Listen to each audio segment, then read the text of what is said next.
Well, hey everybody, on the evening of October 24th, 1871, Los Angeles police officer Jesus Bilderain was enjoying a drink at a nearby saloon, Higby's Saloon, when the sharp crack of gunfire broke the quiet night.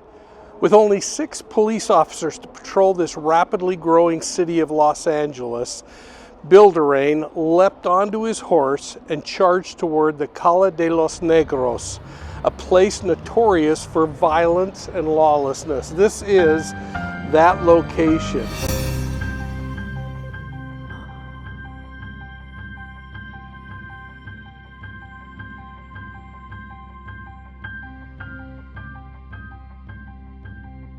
Hey, welcome to Profiling Evil, and thanks so much for joining on this special Twisted Tales from the city of Los Angeles.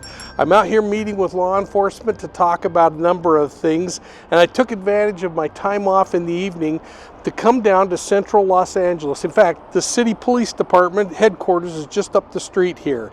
Now, this alley, originally named for its early Spanish inhabitants, had become a hub of gambling, brothels, and crime. It was one of the most dangerous places in the country. You know, of the 44 homicides that were recorded in Los Angeles during a particularly violent 15-month period of time, and again, we're talking 1871, many of those murders took place right here.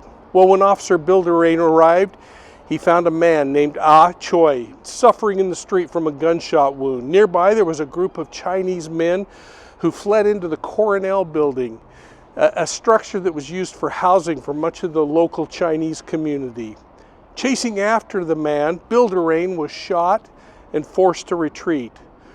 The officer's whistle summoned help, including Robert Thompson, a local saloon owner. He wasn't a police officer, but Thompson attempted to intervene. It was a common practice in this city that was accustomed to mob justice. 1871.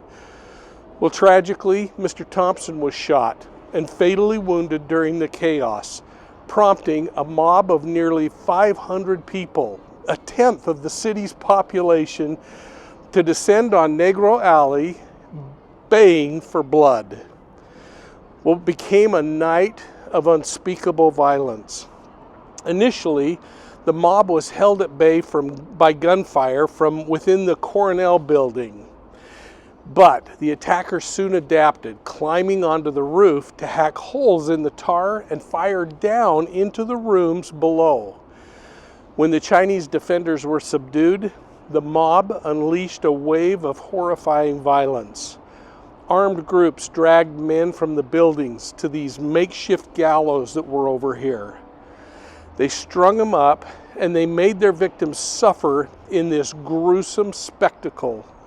Bodies were swung from wagons, corral crossbars, and the roof of the wagon shop, with crowds cheering on the carnage.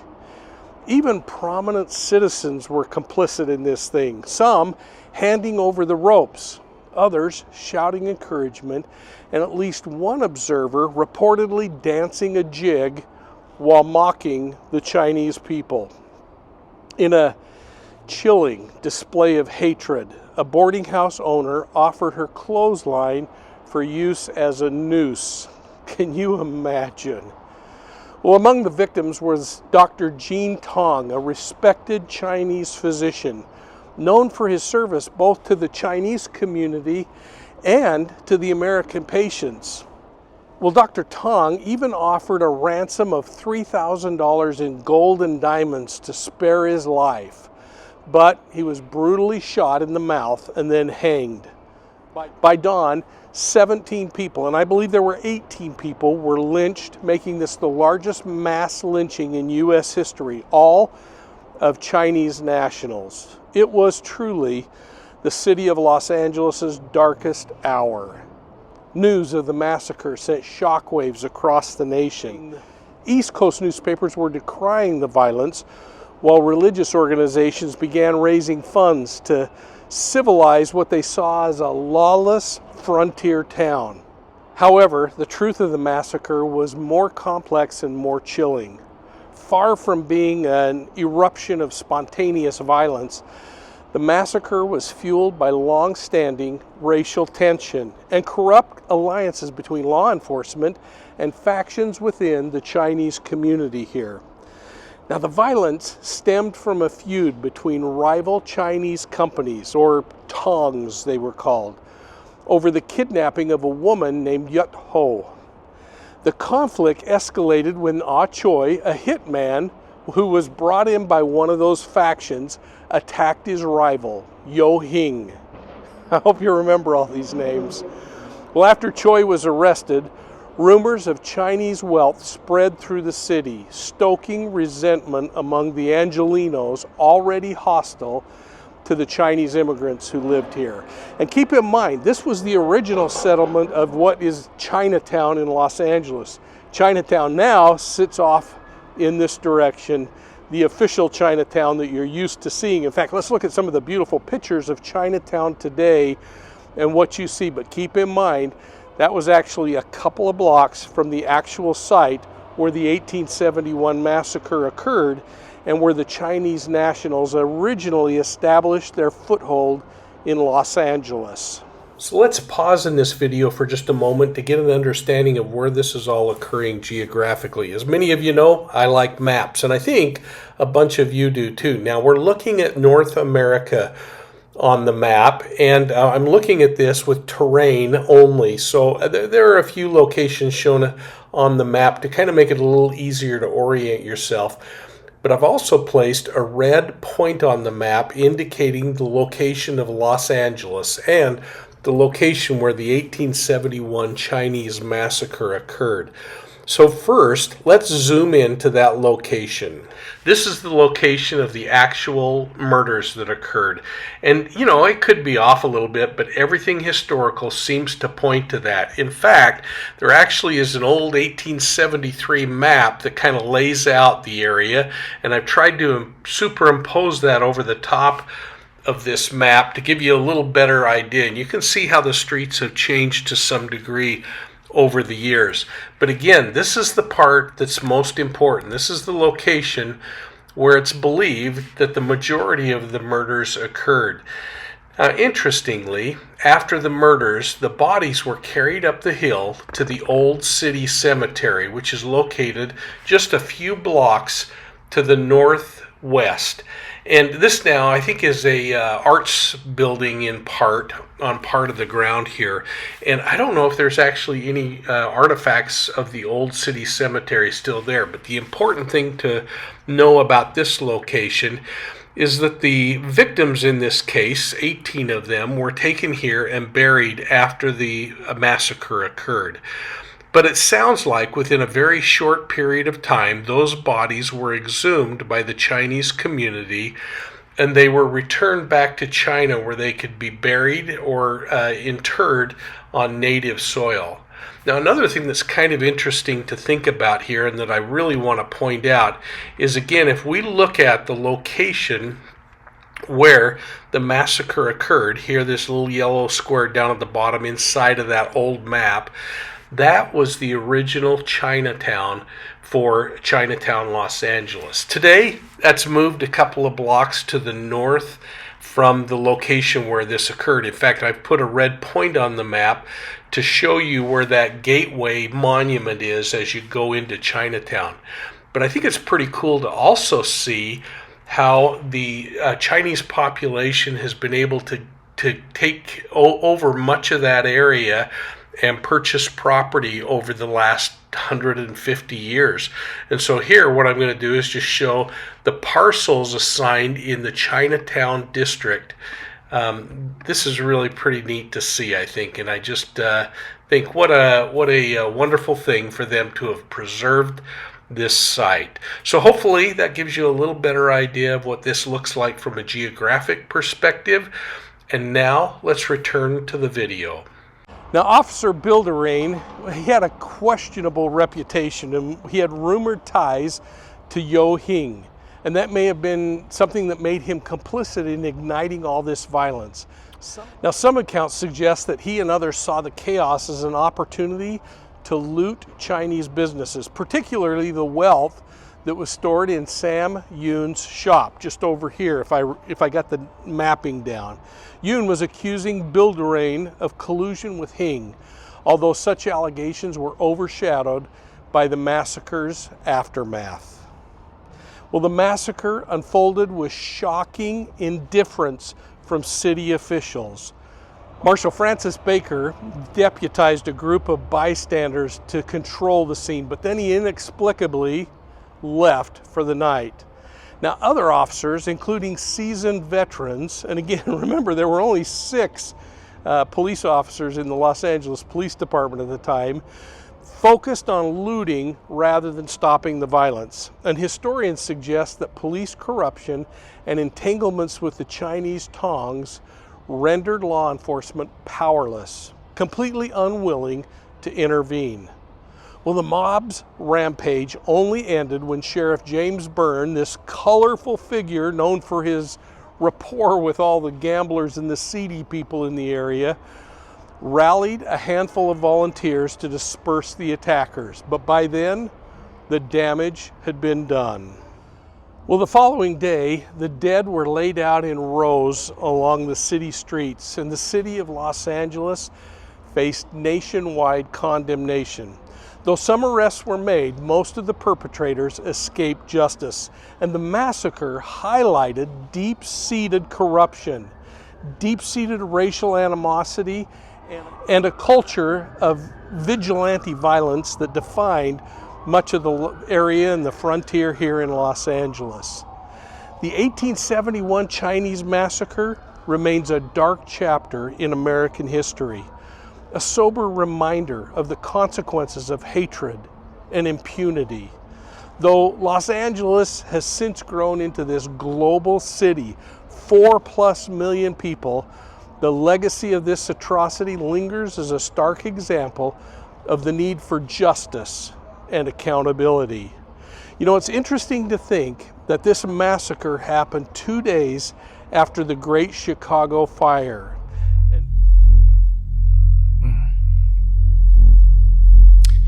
It's terrible, the inhumanity that occurred. Ended approximately 9:30 that evening, so the whole, quote, massacre would have occurred from 5:30 to 9:30, 4 hours. The good citizens did not retire to go home. Many of them went back to the local saloons and bars to celebrate. The next day, the newspapers, and there were more than one newspaper covered the city of Los Angeles. Some of them reported it, frankly, as it was an embarrassment that the citizens had taken the law into their own hands, that it was simply inappropriate behavior, that we, the city of Los Angeles, could no longer be looked upon as a vigilante outpost of the wild, wild west. Interestingly, there were other newspapers that celebrated the violence that had occurred, describing it as a glorious night, ridding the community of the fiends among us. A very terrible day for those individuals, for the Chinese community, and the city of Los Angeles. You know, I find it interesting that the coroner's inquest into the Chinese Massacre of 1871 lasted 4 days, during which a range of eyewitnesses were interviewed. But unfortunately, no definitive conclusions were reached from the inquest, and the details remain elusive, with contemporary newspaper accounts serving as the primary source of information. You know, among the testimonials is Robert Thompson's interview, spanning 2 hours. It was notably detailed, but did not yield inclusive or decisive insights. Only one other witness, Constable Berain, was called to testify. Remember, they thought he was corrupt, and his account described the events in factual terms, but expressed concern that Thompson had been shot while trying to assist him. So in the quest for justice for the Chinese victims, who were indisputably innocent, 7 men were convicted. However, whether or not these individuals were truly guilty remains debatable in many people's minds. The California Supreme Court eventually overturned the convictions related to the murders of Dr. Jean Tong, citing insufficient evidence. And by 1873, the district attorney and the presiding judge deemed further trials impractical, and they dismissed all the cases.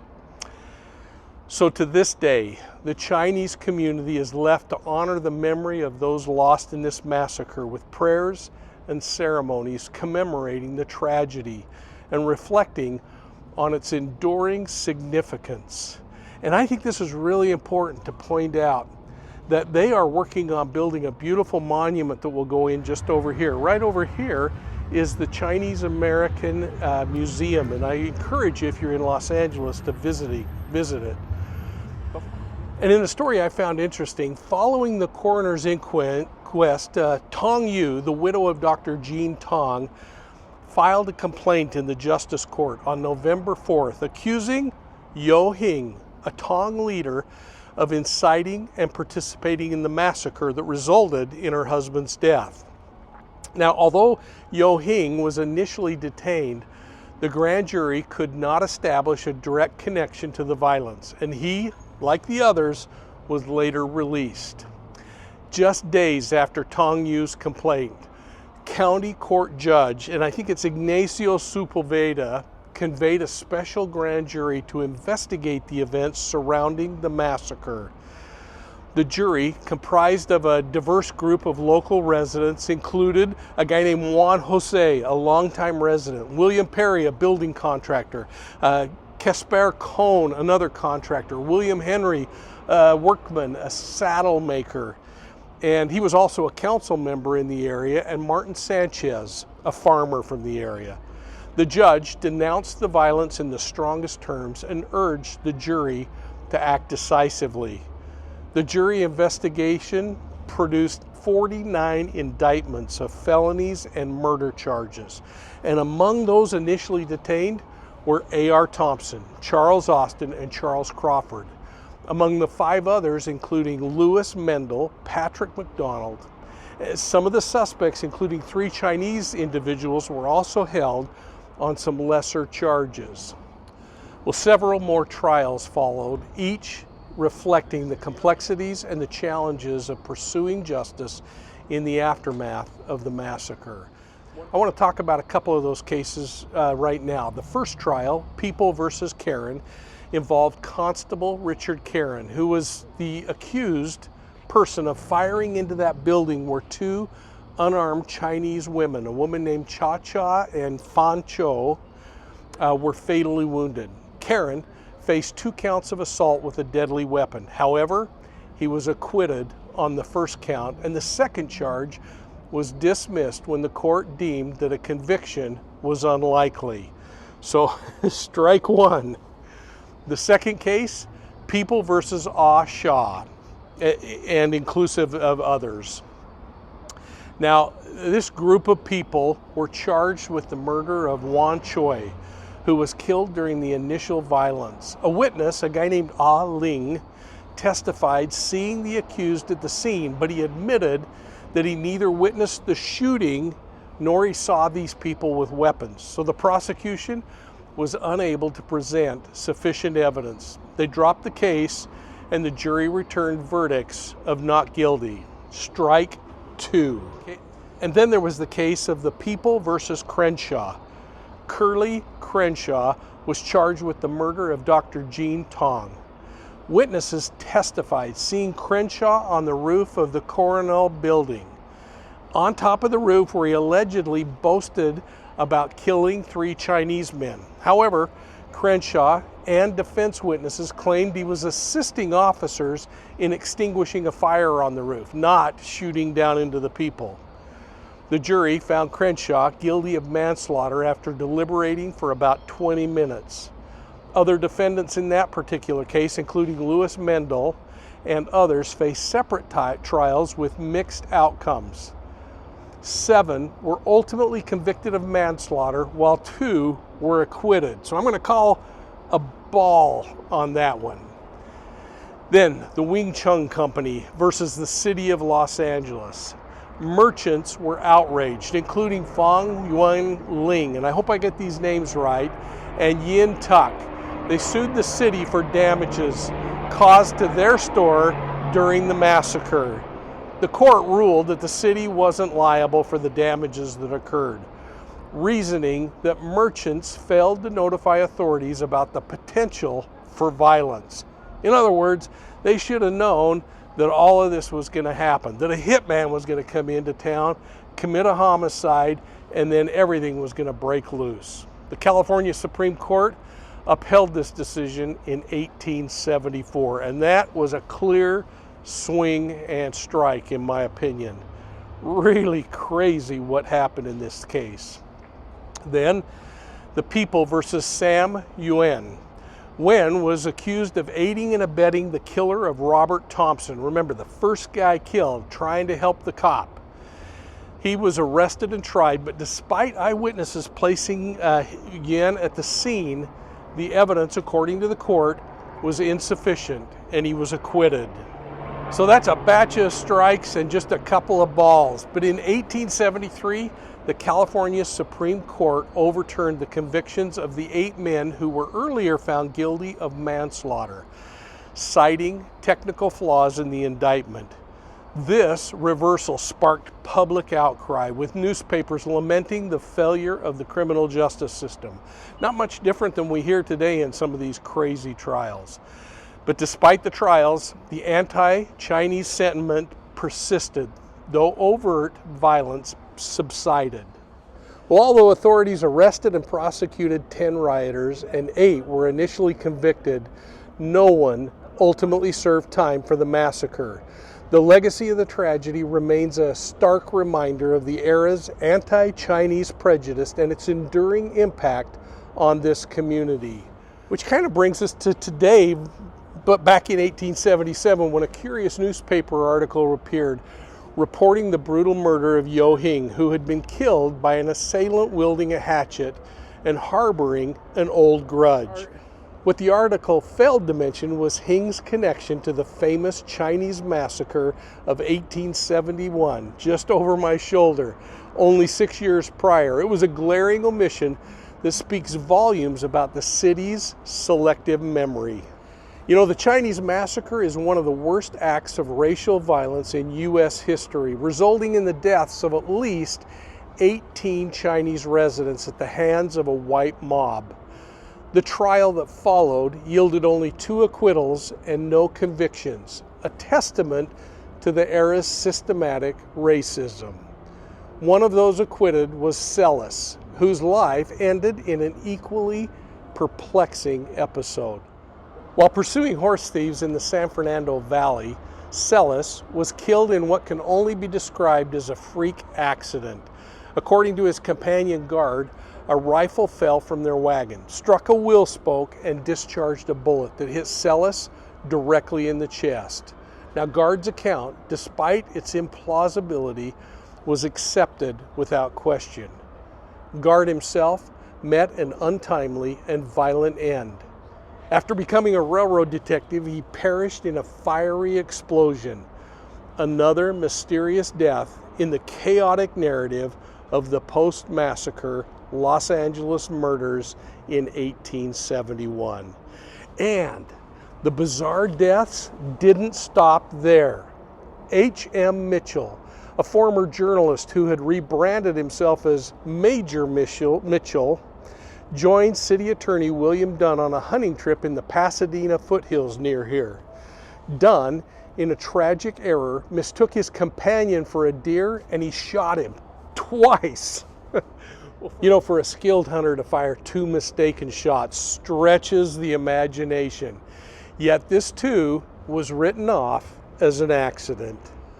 Well, speculation swirled over whether these deaths were mere coincidences or part of a larger reckoning. Some whispered about Sam Yuen, a prominent figure in the Chinese community who had reportedly lost a fortune during the massacre and nursed deep resentment of this entire incident. Yet historians really doubt Yuen was that cunning, or that he was that evil and mean-spirited to orchestrate these kinds of events. Moreover, Yoon could hardly be implicated in the Gardaí fiery demise. So who or what was behind this string of tragedies? That's the real question, and perhaps it was just bad luck. A peculiar streak of misfortune haunting a city that for decades in the 19th century was defined by its volatility.